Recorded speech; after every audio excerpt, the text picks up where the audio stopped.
Boston is the medical mecca of the world. Surrounded by the best of the best, and people who generally want to be there. So if you're surrounded by people who want to be there every day, and they show up with a smile on their face, and they're passionate about what they do, it's a lot easier to get through that day. That's podcast. Tap in. That's it. Subscribe.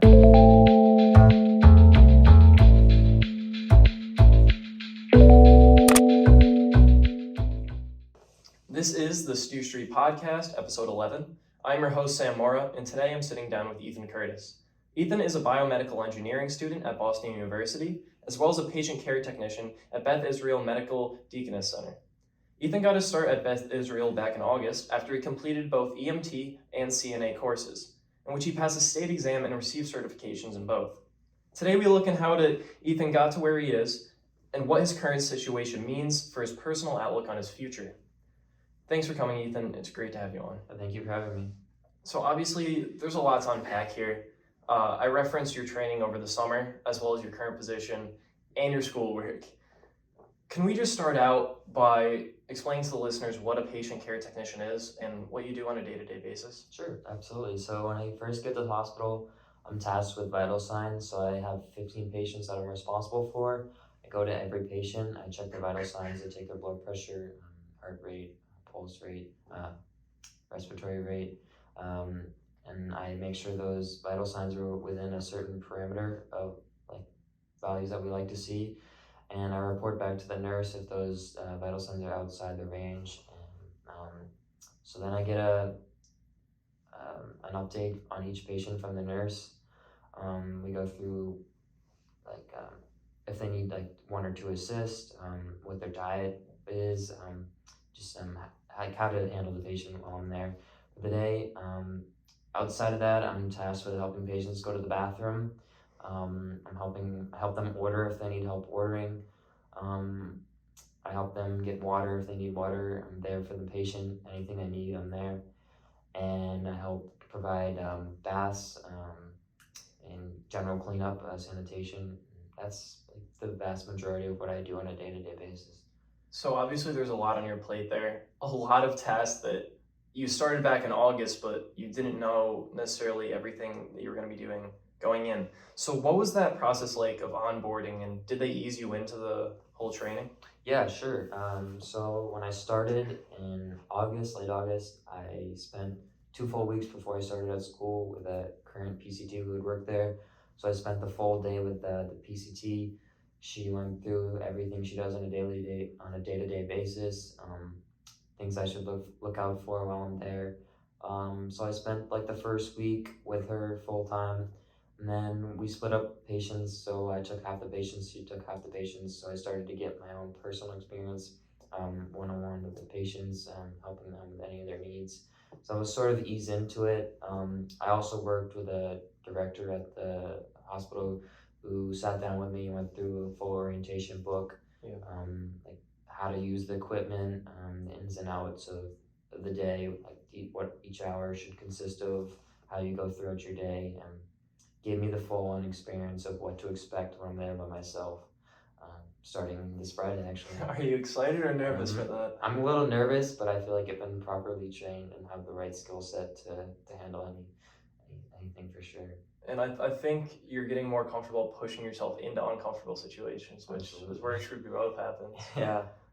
You were tasked with kind of a lot during training, it seems like. Was that overwhelming, or did you feel comfortable from your prior courses? For sure. So I knew I had a great skill set coming into the course from my trainings at BU and my CNA training. But it was a little bit nerve-wracking going on that first day. I didn't know what to expect, but over the course of those 2 weeks, I built up the confidence to go and interact with patients, the confidence to go up to nurses and interact with them and communicate about the patients. So it was really a progress, a growth mindset I had to take, but I feel like I'm at a proper point right now to start on Friday by myself and really go full head of steam. I think that growth mindset played a role in your preparation even for before onboarding at the hospital. You talked about your CNA and EMT courses just a little bit, but can you deep dive into kind of what that summer was like and Sure. what value it provided for you? Absolutely. So prior to this summer, I had worked construction during my summers of high school and like the first 2 summers of college. 50 hours a week, pouring concrete every day in the brutal sun out there all day. It's not fun. Wasn't helping me get to where I need to be, where I want to be, more importantly. So this past winter on my break, I sat down. I really thought about my career and where I want to take my career. So I set an end goal. Here's where I want to be. I'm here now, and what can I do to get to where my end goal is? So as a part of applying to PA school, you need at least 1,000 patient care hours. And to get that, you can either do EMT or CNA. So I figured, why not do both? So I signed up for the BU EMT course in January, and I signed up for the CNA course as well. And in May, after I finished my semester at BU, I started the EMT course. So I'll run you through the EMT and CNA course a little bit. So the EMT course was 3 days a week, Tuesday through Thursday from 6 to 10. We were there with an instructor on Zoom. He'd take us through everything we needed to know. And on Saturday, we would have a skills hands-on lab from 9 to 5. So that's in person. Yeah, that one was in person. And we'd run through any skills anywhere from CPR to traction splinting for a femur break to putting on a splint to putting on a KED device, spinal mobilization, putting the patient on a backboard. We'd run through scenarios on how to handle trauma and medical situations. So you're really presented with a wide array of events that could happen while we were in the field. So in addition to the EMT, I also took the CNA course. So starting in June, I took a 4-week intensive course, 9 o'clock to 3:30 every day, where we learned bedside skills, interactions with patients. We learned also how to take vitals, bed baths, urinary perennial care, just the certain skills you need to be a CNA. So I'd go from the CNA course, I'd take the train, go to BU, spend my nights on Zoom, learning there. And it was a pretty rigorous summer. So at the end of the summer, I had to pass both the course exam for the CNA and the BU course, and then I also had to pass the state exam.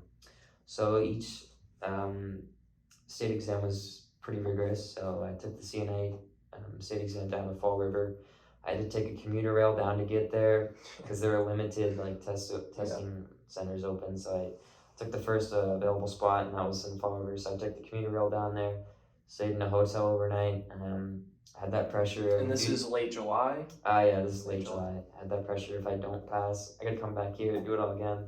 So I was down in a hotel by myself, took an Uber to the testing center, passed it. That was great to see finally something pay off and get my state certification there. So I passed a written test, 50-question test. I also had to pass a skills test where a nurse was watching me and evaluating my skills and how I was performing. So I passed that, and then I'd say a week later, I took the hands-on portion of the state exam for the EMT. So I did that right at BU. I passed that, and probably 3 weeks after that, I took the written NREMT exam.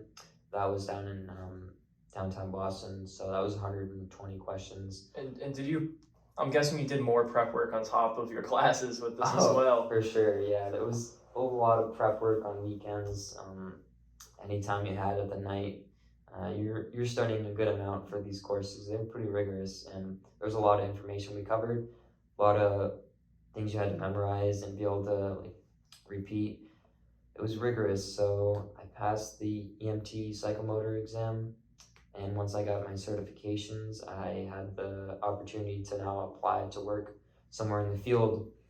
So I had the task of working as an EMT on a truck or working at the hospital. And the hospital, I was kind of drawn to the hospital experience, and I wanted to dive in deep to that. So I applied to several of the hospitals around Boston. I got in at Beth. In late August I started, had 2 weeks of full time there, and I've had been there for a couple weeks on weekends now, just orientating. And like I said, this Friday is my first weekend by myself, and for sure it's been a lot. It's been a tough summer, but I've seen a great return on my investment of the 2 courses, and I feel like I've put myself in a good position on my career path as I go forward.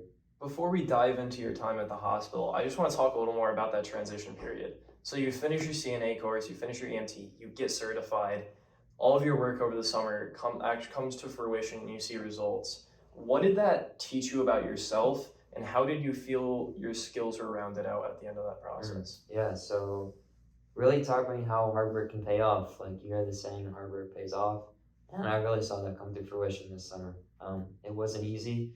There were a lot of nights where I questioned if I'm doing is really gonna pay off. I was nervous about passing the test. It comes with a lot of stress because you spent your whole summer trying to set up for this test. And if you don't pass it, you gotta retake the course all over again. So came with a lot of stress, but I really put in a lot of effort, and I saw my effort pay off, and I am where I am now today because of my hard work and the steps that I took to get the skills that I needed, and I'm proud of what I've done. You should be, for sure. And moving into your time at the hospital, you go from a place where you're spending hours and hours studying and learning the material to now having to apply it in the real world. What was that learning curve like, and was that transition daunting, or did you feel confident based off your coursework? Sure. So at first, I was very scared of going into the hospital and interacting with patients because I consider myself pretty introverted. It was a learning process, but I feel very confident with interacting with patients now. Yeah. I've become better at it. It was daunting at first, like I said, but it's all about the growth mindset and how you can become better every day and take your skills to a new level, for sure. So you've built upon your strengths with obviously your skill sets in the actual practical work, but it seems like your real value growth has come from those weak spots with the communication skills and the things you didn't necessarily know that you had to learn until you were put on the spot. Right. Putting yourself in that uncomfortable situation, how have you developed with that patient work, and has that become one of the more rewarding parts of it for you? Absolutely. Interacting with patients I really appreciate that time I spend with my patients and how I can help them in their recovery process.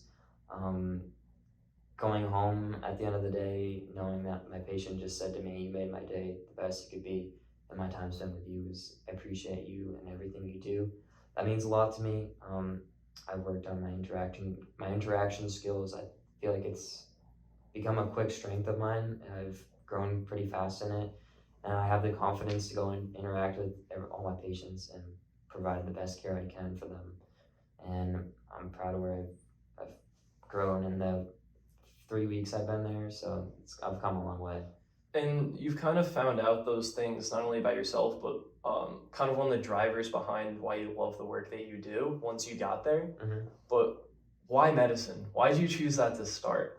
Yeah. Where did that come from? I was sitting down with my aunt a couple weeks ago, and she asked me the same question. So my first interest in medicine actually came this past summer. My grandfather had a heart attack, and he spent a good amount of time in the hospital. And I spent a good amount of time at the hospital interacting with the nurses and seeing how they interacted with the patient. And that sort of clicked in my brain, like, maybe this is something I can do. I feel like I have the skills to do this, maybe. And so I kind of grew off that, but my real passion for it comes from the interaction with the patient and being able to provide for the patient and knowing that I can help them in their recovery. I also have a passion for like physiology and how the body responds to the medicine that you provide in diagnosing certain situations, which is a lot we learned in EMT. You're provided with a situation, a set of vitals. How can you look at those and critically analyze those numbers and what the patient is like giving off as symptoms, signs and symptoms? How can you analyze that and use what you've learned in a book and analyze that to provide the right treatment and respond adequately to the situation you're tasked with? So those three things are something I've really found a love for in the past couple months, for sure. So it seems like that seed blossomed as you got more and more involved into it. And you said this process kind of started in January. Not only, I hope your grandfather's doing well now. He's in good. It's great to hear. And just on top of that, you started your planning then too. Mm-hmm. That's at the second half of your sophomore year. There's a year and a half before that of college. Where was your mind at prior to that? Did you have the inkling that you wanted to go into medicine from freshman year? Mm-hmm. Or how'd you narrow this down? Sure, so I'll take you back. So freshman year, I got into biomedical engineering. I knew I wanted to take that to either a medicine field or go further into biomedical engineering. But I sat down and I kind of figured I wanted to use my degree in biomedical engineering and apply that to the medicine field. So the medicine field is something I've always been interested in. My mom's a pharmacist. She's always talked about things, pharmaceuticals, how the body reacts to each individual drug. That's always interested me. But so I kind of narrowed it down to the medical field, and I kind of had options of PA school or med school, and I looked at each option. I like the time aspect of PA school. Mm-hmm. Med school is more intensive. It's longer. You're gonna be more in debt. The payoff will exceed the PA one day, more than likely, but I kind of like the short-term 3-year program. I can go get the clinical skills necessary, go to an accredited program, pass the PANTS test, which you need to become accredited PA, and start right in, and as your clinicals. So as soon as you pass your exam, you can start your clinicals. You don't have to go, you have to be supervised, but you don't have to go through any sort of residency. You can start right in. I sort of was drawn to that, and that's how I got it narrowed down all the way from the larger scope of medicine all the way down to being a PA hopefully one day. And obviously there's still more to filter down.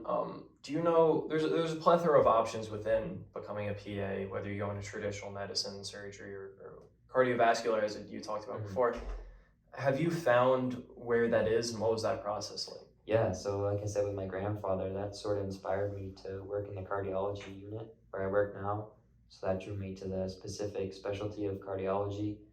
And I see myself being a cardiology specialist as a PA one day. So I'd like to spend like 10 years in the city working as a PA in the specialty of cardiology. Then hopefully in the future, I see myself going back to the state of Maine where I'm from and becoming doing some family practice as a PA. I always kind of, growing up, I liked going to the doctors, and they kind of fascinated me being this little tight-knit home. Yeah.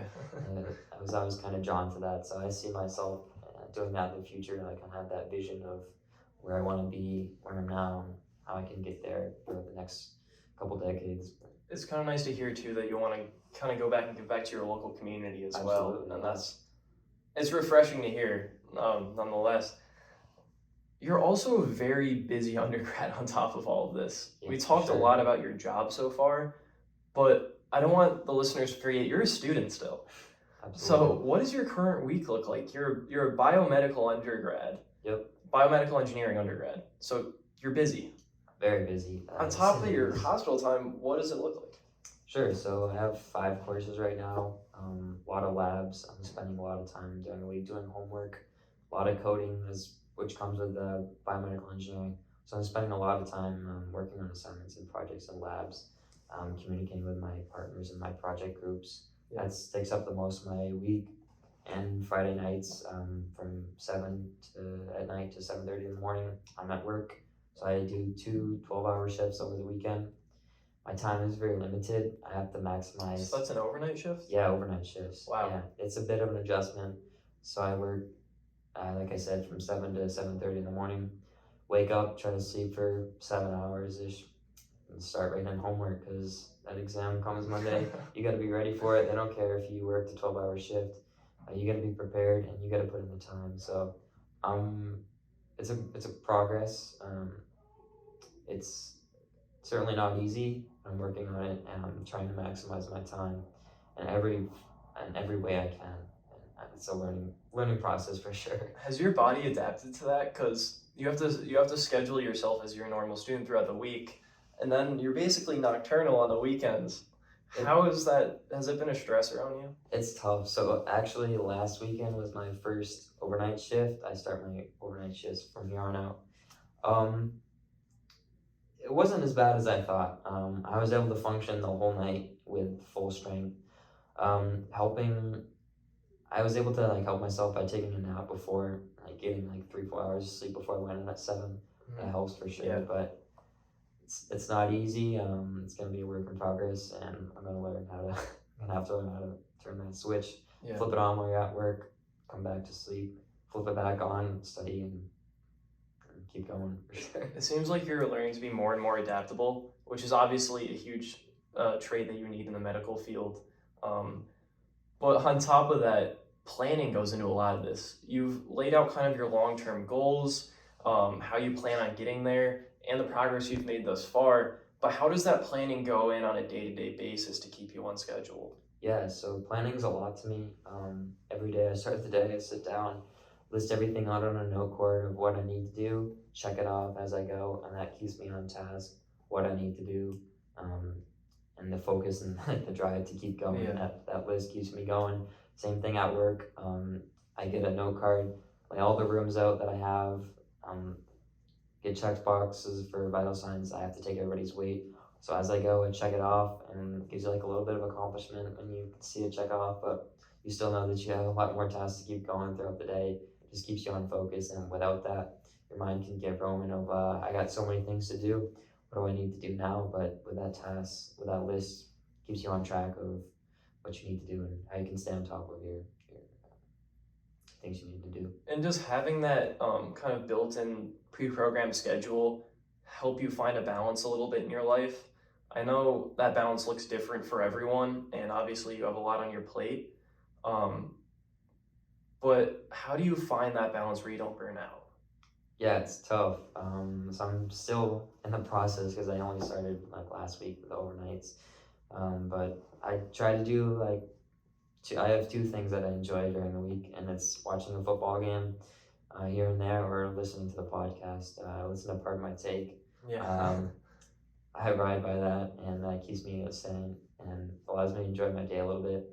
But at the other hand, I know I still have to do a lot of things and keep on task. So it's hard for sure.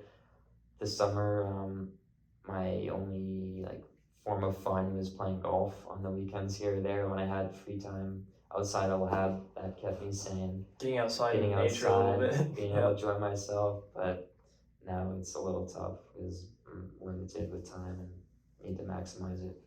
And I'm guessing you've kind of figured out how to prioritize better over the course of the past few years. Coming in as a freshman, this obviously isn't the level of work that you have to do. How has that adapted since your freshman year, and how have you narrowed down your prioritizations? Yeah, for sure. So freshman year, I came in. It's a big adjustment. You have a lot of time on your hands coming from high school where you have 5 classes a day. You go to sports practice, you come home, you do your studies. But when you hit freshman year, you get there and you're like, I have a class from 8 to 9. I have 4 hours between my next class. Yeah.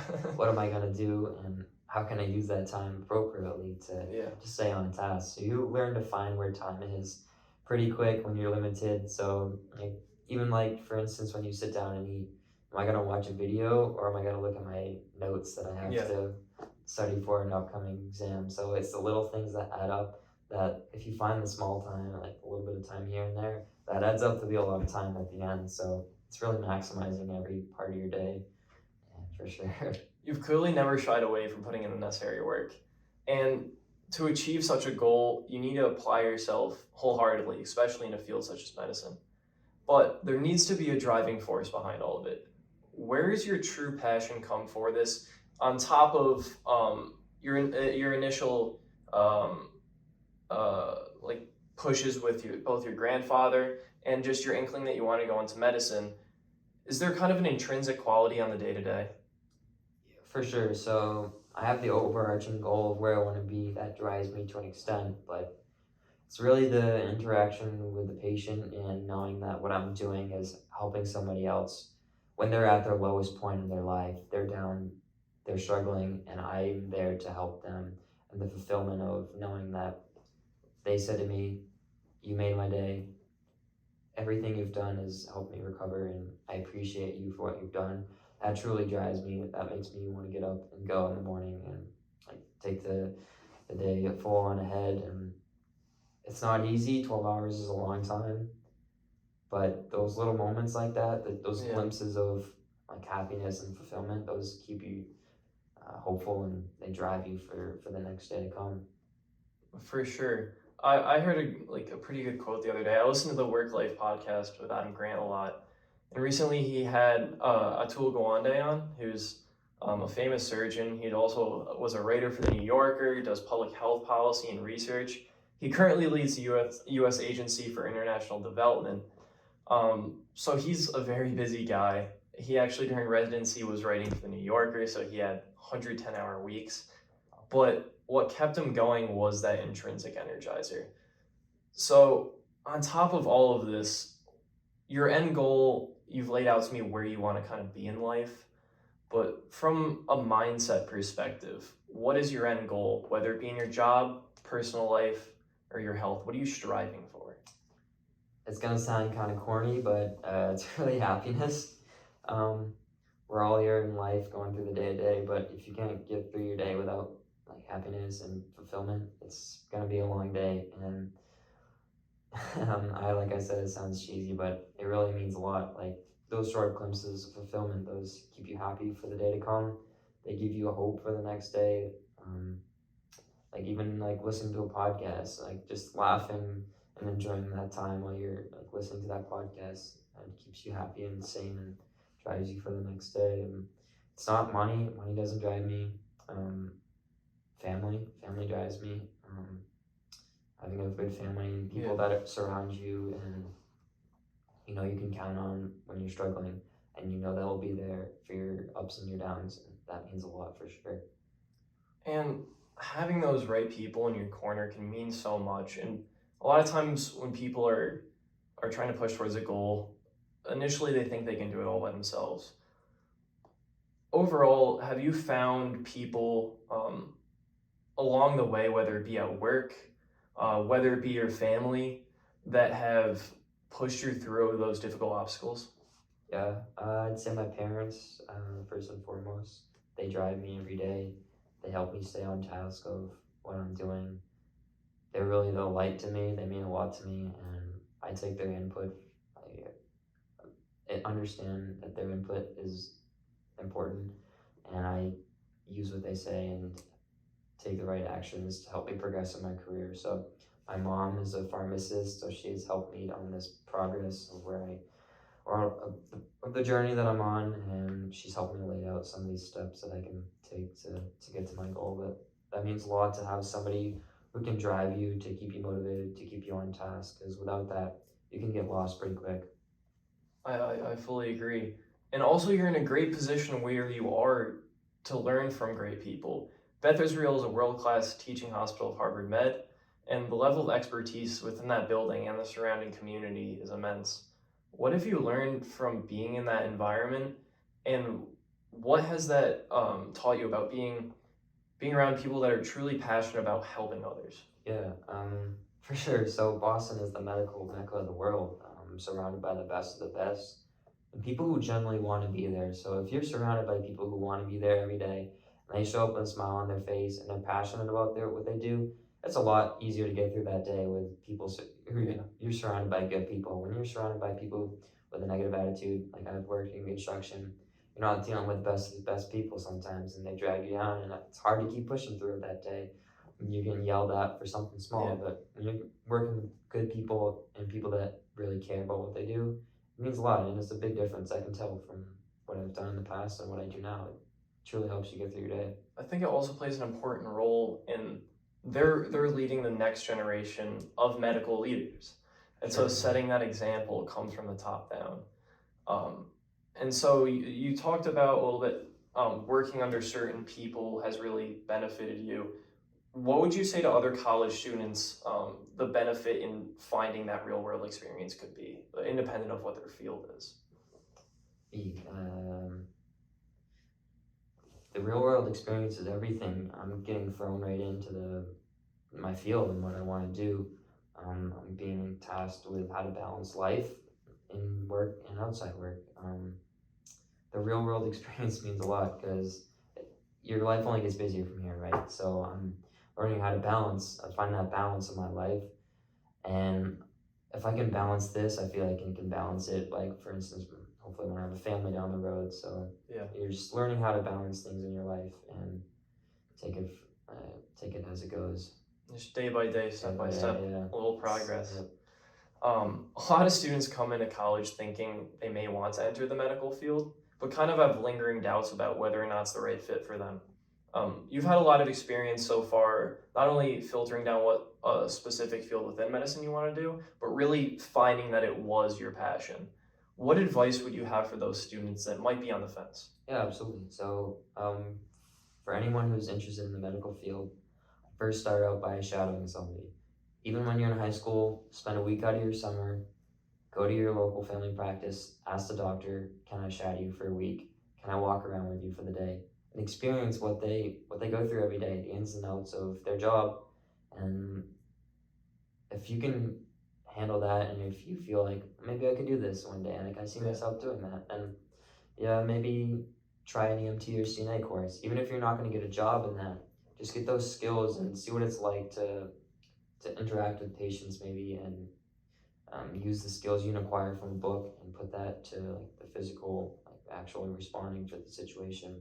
So just experiencing like the shadowing and maybe a little bit of dip your toe into the field as like just the course of an EMT course, see what it's like. I think that gives you a good baseline of what you're getting into, and that sets you up for a good foundation if you do proceed to go that medical route. I think that experimentation is definitely important, and a lot of times in college nowadays, there's a pressure, on whether it be from peers, professors, family, to have your whole life figured out already.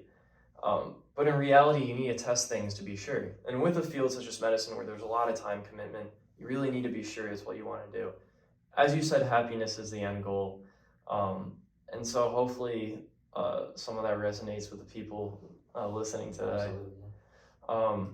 Overall, I got to hear a bit about what success looks like for you. It's happiness. Yep.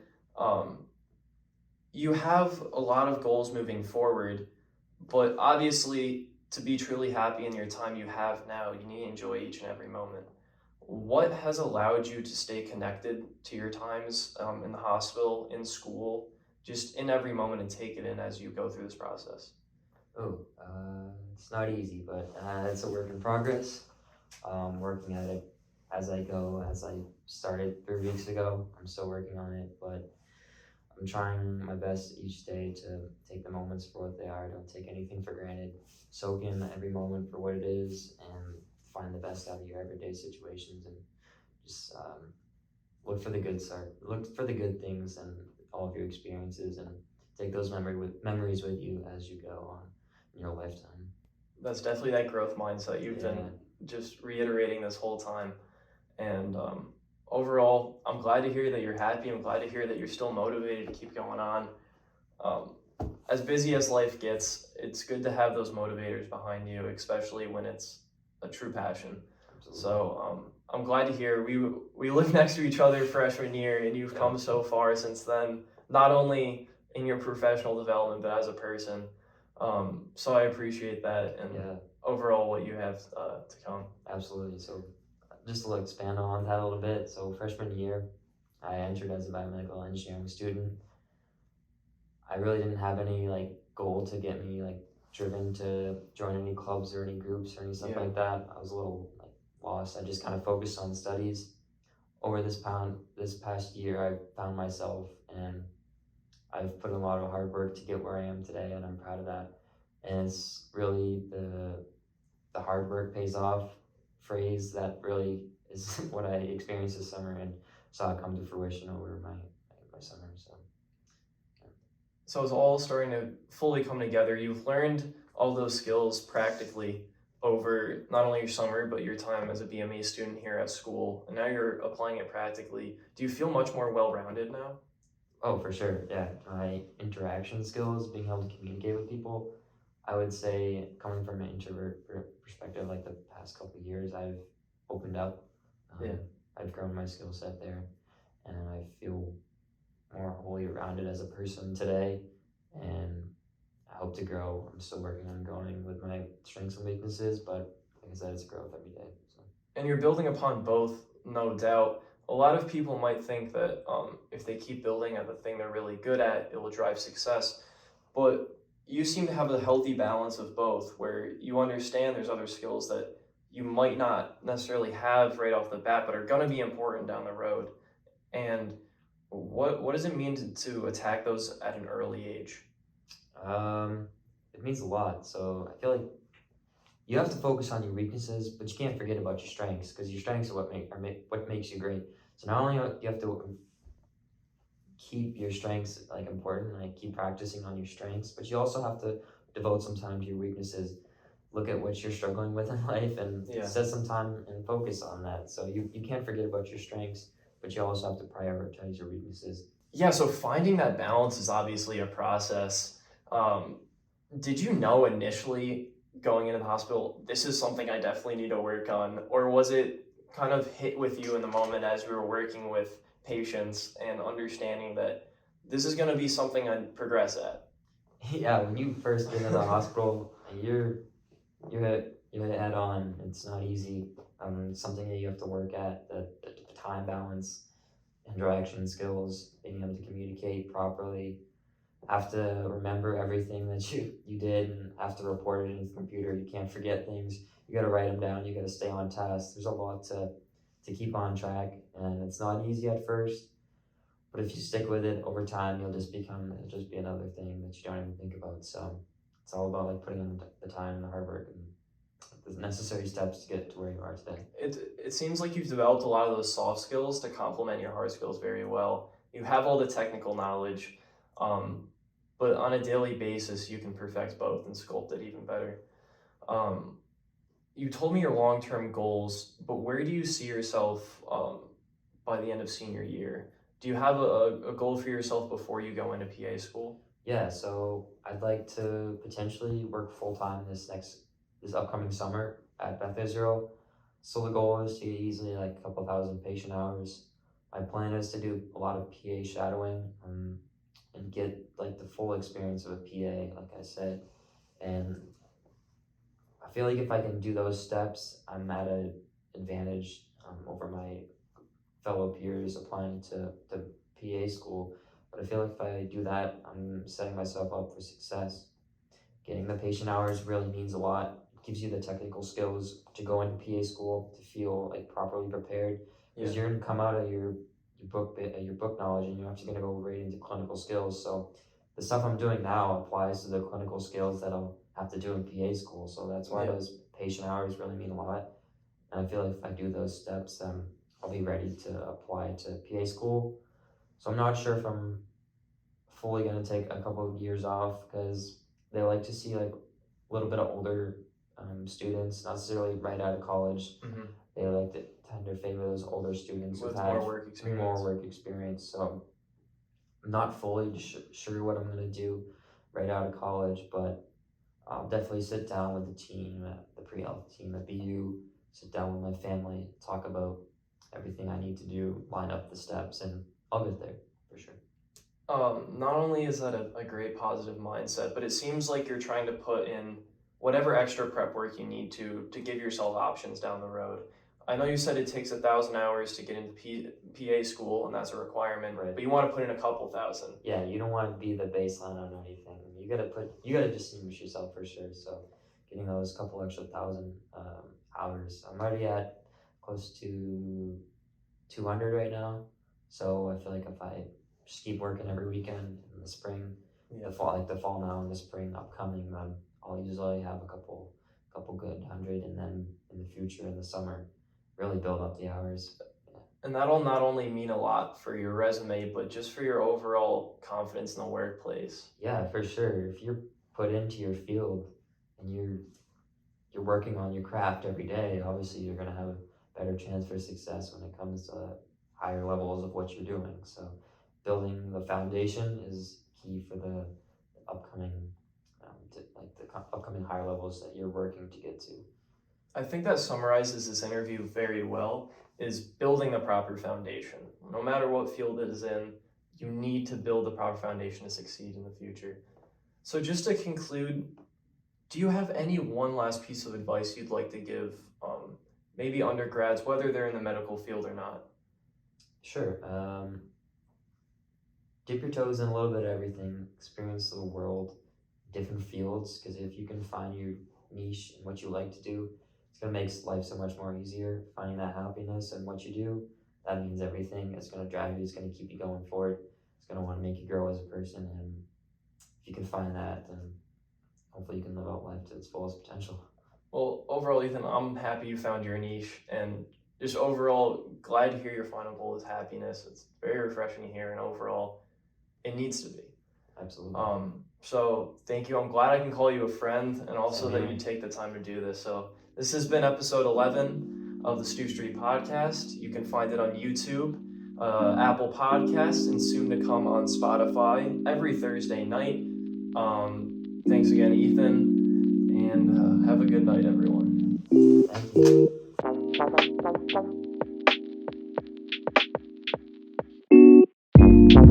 you.